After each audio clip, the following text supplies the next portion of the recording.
यार वो आवाज़ आ रही बिल्ली। नमस्कार। हम पढ़ रहे थे कक्षा 8 का लेसन तारे एवं सौर परिवार। हम इसका एक पार्ट कर चुके हैं जिसमें हमने चंद्रमा से संबंधित बातें की थी और आज हम कर रहे हैं तारों से संबंधित बात। ठीक है, देखिए तारे क्या है।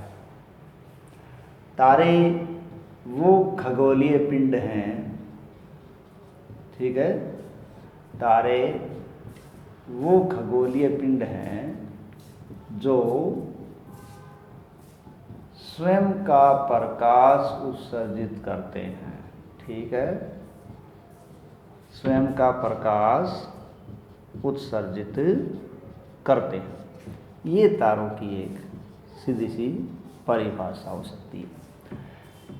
तारे वो खगोलीय पिंड जो स्वयं का प्रकाश उत्सर्जित करते हैं, तारे कहलाते हैं। देखिए सूरज है वो एक तारा है, ठीक है, यानी सूर्य स्वयं एक तारा है, लेकिन ये पृथ्वी के बहुत ज़्यादा नज़दीक होने के कारण हमें बहुत बड़ा दिखाई देता है। लेकिन इसका मतलब ये कदापि नहीं है कि सूर्य सबसे बड़ा तारा है। तारे हो सकते हैं सूर्य से बड़े भी हों, इसके बराबर हों, ये अलग बात है, लेकिन उनकी दूरी है वो बहुत ज़्यादा है, इसलिए हमें वो छोटे दिखाई देते हैं। हम इसको यूँ मान सकते हैं जैसे हमारे पास कोई फुटबॉल है, ठीक है, वो फुटबॉल हमारे पास रखी है और एक दूसरी फुटबॉल हमसे 100 या 200 मीटर दूर रखी है। तो जो फुटबॉल हमारे पास रखी है वो फुटबॉल हमें बड़ी दिखाई देगी, लेकिन वो फुटबॉल जो हमसे दूर रखी हुई है वो हमें छोटी दिखाई देती है। ठीक यही स्थिति सूर्य और तारों के बारे में है। ठीक है, यानी सूर्य स्वयं तारा है, लेकिन ये हमारी पृथ्वी के नज़दीक होने के कारण हमें बड़ा दिखाई देता है, और वहीं तारे हैं वो बहुत ज़्यादा दूर होने के कारण हमें बहुत छोटे दिखाई देते हैं।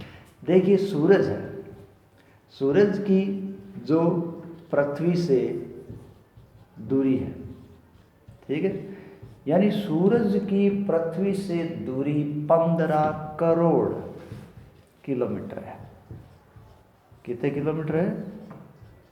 सूरज से पृथ्वी की या पृथ्वी से सूरज की दूरी 15 करोड़ किलोमीटर है, और ये 15 करोड़ किलोमीटर बहुत ज़्यादा दूरी है।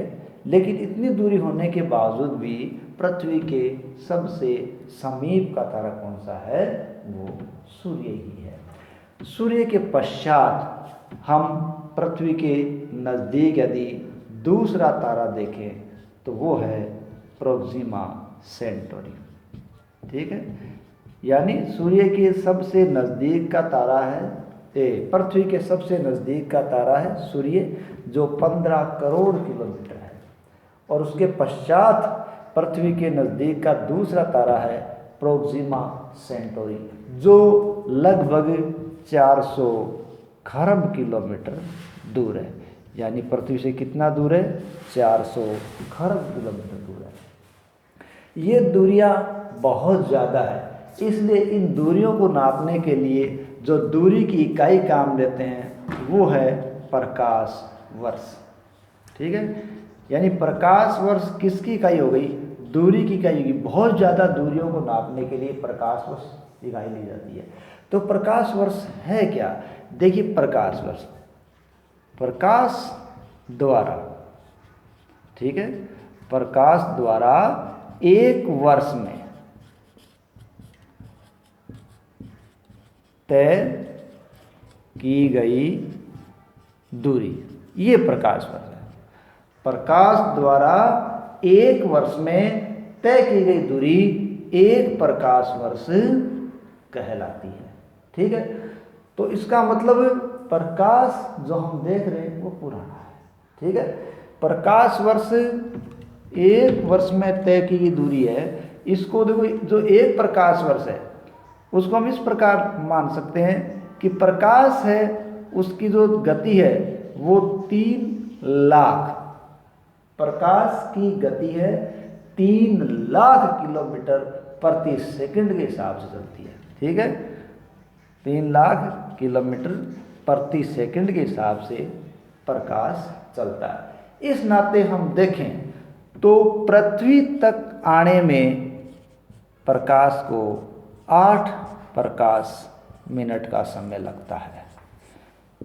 ठीक है, यानी 3 लाख किलोमीटर प्रति सेकंड के हिसाब से प्रकाश गति करता है, और इस हिसाब से सूर्य का प्रकाश जब पृथ्वी तक आता है तो उसको आने में 8 प्रकाश मिनट या 8 मिनट का समय लगता है।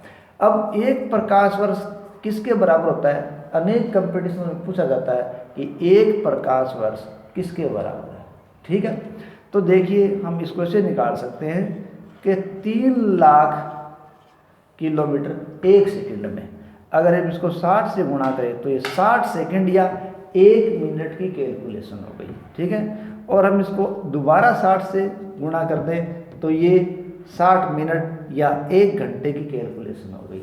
और वहीं 1 घंटा उसको हम 24 से गुणा करें तो ये 1 दिन की कैलकुलेशन हो गई, और उसी को हम 365 से मल्टीप्लाई कर दें तो वो पूरे साल की कैलकुलेशन हो गई। ठीक है, ये जो कैलकुलेशन है वो आती है 9.46 गुणा 10 की पावर 12 किलोमीटर।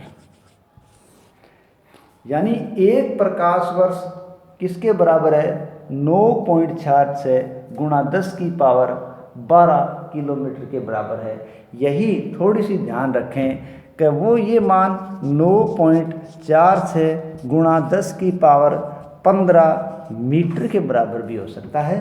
क्यों? यदि मीटर में है तो वो 10 की पावर 15 है, यदि किलोमीटर में है तो 10 की पावर 12 है।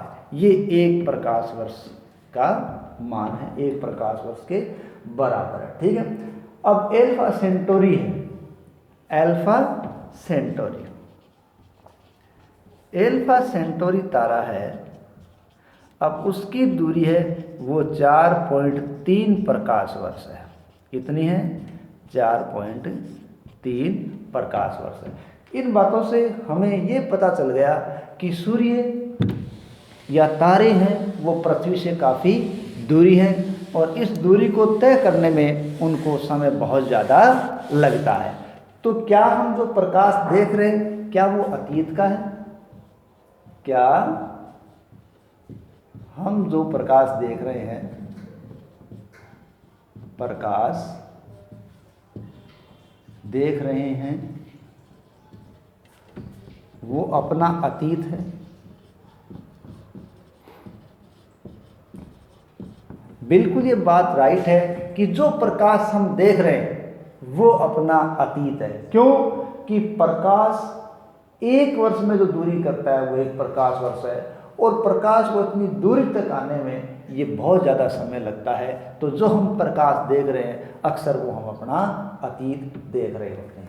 ठीक है, दूसरी बात हम देखें, तारे दिन में क्यों नहीं दिखते?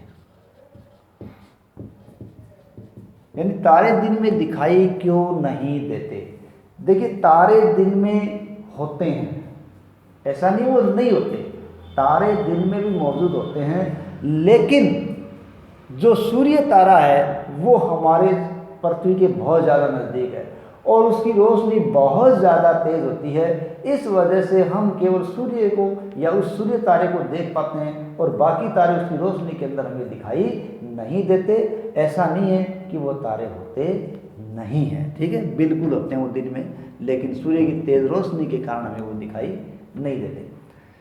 नेक्स्ट अगर देखें कि तारे हैं पूर्व से पश्चिम की ओर गति करते हैं, पश्चिम की ओर गति करते दिखते हैं। ऐसा क्यों है? देखिए, तारे हैं, उनको हम स्वच्छ रात में आकाश को देखें और आकाश को देखते हैं तो लगभग उनको 1.5-2 घंटे तक हम उसको लगातार देखें तो हमें महसूस होगा कि तारे हैं वो पूर्व से पश्चिम की ओर गति कर रहे हैं। तो क्या वो वाकई गति कर रहे हैं? देखिए ऐसा नहीं है, तारे पूरब से पश्चिम की ओर गति नहीं करते, ठीक है, बल्कि पृथ्वी है वो अपने अक्ष पर पश्चिम से पूरब की ओर गति करती है, ठीक है। यानी पृथ्वी है वो पश्चिम से पूरब की ओर अपने अक्ष पर गति करती है। इसकी वजह से हमें तारे पूर्व से पश्चिम की ओर गति करते हुए प्रतीत होते हैं, लेकिन ऐसा होता नहीं है, वो अपने स्थान पे मौजूद रहते हैं। केवल पृथ्वी पश्चिम से पूर्व की ओर गति करती है, इसलिए तारे हमें विपरीत की ओर गति करते हुए प्रतीत होते हैं। ये वही बात है कि जब हम रेलगाड़ी में सफ़र करते हैं तो हम रेलगाड़ी में आगे की ओर बढ़ते हैं, लेकिन बाहर के दृश्य पीछे की ओर भागते हुए दिखाई देते हैं। इसी प्रकार हम यदि किसी बड़े कमरे के अंदर घूमना प्रारंभ करें तो हम जिस दिशा में घूम रहे हैं दृश्य उसके विपरीत दिशा के अंदर घूमते हुए प्रतीत होते हैं। तो कहने का मतलब है कि तारे पूर्व से पश्चिम की ओर गति नहीं करते, बल्कि वो पृथ्वी के पश्चिम से पूर्व की ओर गति करने के कारण हमें पूर्व से पश्चिम की ओर घूमते हुए दिखाई देते हैं, बल्कि ऐसा होता नहीं है। देखिए सूर्यास्त के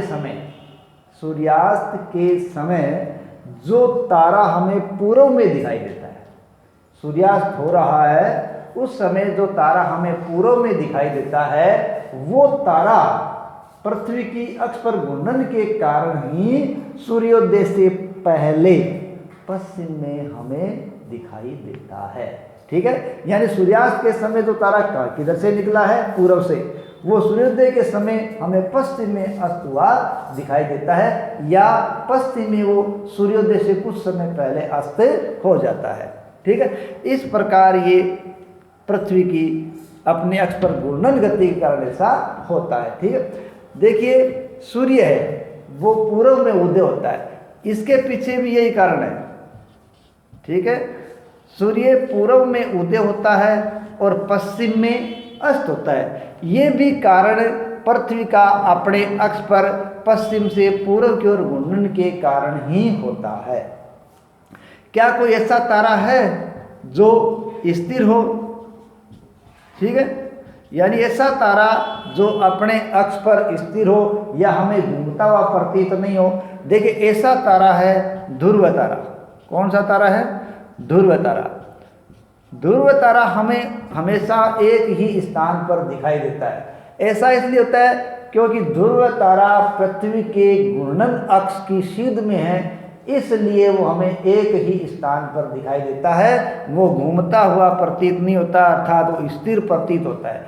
इसकी कल्पना हम इस प्रकार कर सकते हैं कि जैसे हमारे पास एक छतरी हो, ठीक है, और उस छतरी के हम बिल्कुल धुरी पर बिल्कुल सीध में एकदम उसके अक्ष पर एक स्टार लगा दें और बाकी उसके किनारों पर स्टार लगा दें और हम उसको घुमाना शुरू करें, तो हमें स्टार जो नीचे किनारों पर लगाए हैं वो हमें घूमते प्रतीत होंगे, लेकिन जो अक्ष पर हमने लगाया, अक्ष के सीध में लगाया है, वो स्टार हमें घूमता हुआ प्रतीत नहीं होगा।